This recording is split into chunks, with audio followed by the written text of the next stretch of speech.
extraordinary feat of an extraordinary woman. I was able to talk exclusively to Mench Dizon before she flew back to Singapore. She's the first Filipina to complete the World Marathon Challenge. That covers 7 marathons on 7 continents in 7 days. So here's an excerpt from that interview.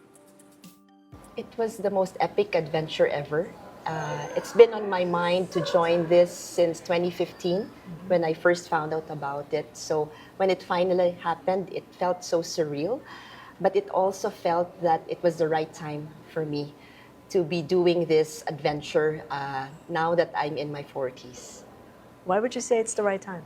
It's the right time because I guess I now have that financial flexibility to afford something like this. I also am a more patient person, so I don't need to be the fastest runner, especially running 7 marathons. So it's really just having the patience to do it 1 marathon at a time without having to burn myself out.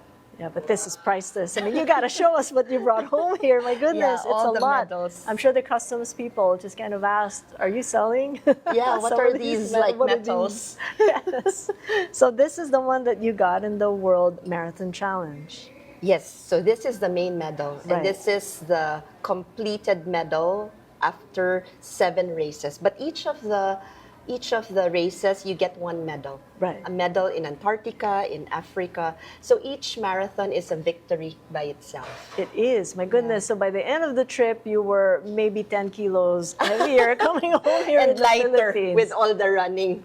Lighter body, That's so true. heavier baggage. You know, those were really surreal pictures. I mean, just looking at the Antarctica round, I mean, that's where you got off from. Yes. The race starts in Antarctica and then ends in Miami. Yes. Imagine the weather shock Yes. that you probably started with and ended with somewhere sunnier Yeah. than We were probably told to- Boracay. But what was that We were like? told to prepare for negative 25 to positive 25. So that swing of temperature plus the varying time zones plus the travel time and lack of sleep in between is really a challenge by itself, especially coming from a tropical country without any intuition for the cold. It was Antarctica that was really quite daunting for me. And also, they didn't tell you that it was going to be that cold, did they?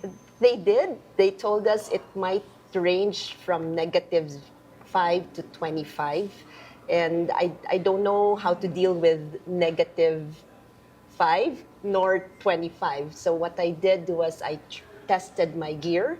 I think that the important part in cold weather is really the layering.